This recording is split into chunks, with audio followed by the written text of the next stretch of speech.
Uttar Pradesh पोनोत Raina Noida city रे police आ दोषीदार मुद्रे हुई आकाना encounter ओना एनकाउंटर रे मिटang दोषीदार घलाकानाय पुलिस घलाकाना हर दो तिकचे लागिते हॉस्पिटल ते को इदिया कादेया काथा लेकाते बाडायोक काना जे किछुदिन मारांग रे मिटang तिरलो मॉर्निंग वॉक लागिते सेनलेन ताहे कानाय आर उन ओक्तो दोषीदार तिरलो सोना रेया हारमाला हटो कोन और तोपा काते निलेनाय आर ओना तायम के उनी तिरलो दो थाना रे एफआईआर दायर ले ताहे काना आर पुलिस सीसीटीवी कैमरा चेक काते तुनकी तलाश कमी होड़ा को लहाई देता है कना और उन ओक्तो के दोषीदार पुलिस सामंग दापरामेन खातिर ते एनकाउंटर हुआ कना जहां खातिर नुआ एनकाउंटर रे उनी दोषीदार तो घेला कना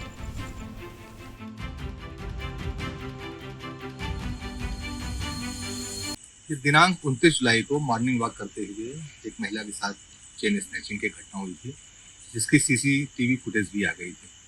सीसीटीवी फुटेज से उसे पहचाना गया तो ज्ञात हुआ एक ये शातिर लुटेरा है जो अरुण विहार दिल्ली का रहने वाला है। इसका नाम विशाल है। इस पे हमारी टीम काम कर रही थी, हमारी गार्डर पे था। आज ज्ञात हुआ कि आज ये फिर इस क्षेत्र में आ रहा है चेन स्नैचिंग के उद्देश्य से।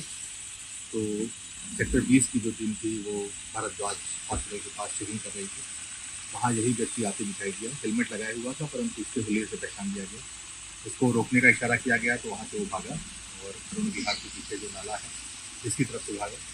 पुलिस टीम ने इसका पीछा किया, इसकी गाड़ी पे टक्कर मारा जिससे इसकी गाड़ी गिर गई। तो उसके भागने लगा, इसे पकड़ने का प्रयास किया गया तो इसके द्वारा पुलिस पर गोली चला दी गई। जवाबी कार्रवाई में ये घायल हुआ है, इसे अस्पताल भेज दिया गया है। इसके विरुद्ध दिल्ली में 4 अभियोग और नोएडा में 1 अभियोग की अभी तक जानकारी हुई है। अन्य जनपदों से इसकी जानकारी की जा रही है।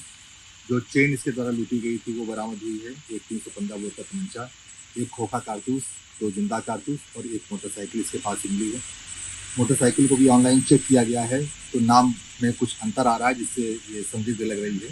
या तो चोरी की होगी या किसी अपराधी साथी से लेके आया होगा, उसकी भी छानबीन की जा रही है। अभियोग पंजीकृत करके विधिक कार्रवाई की जाए।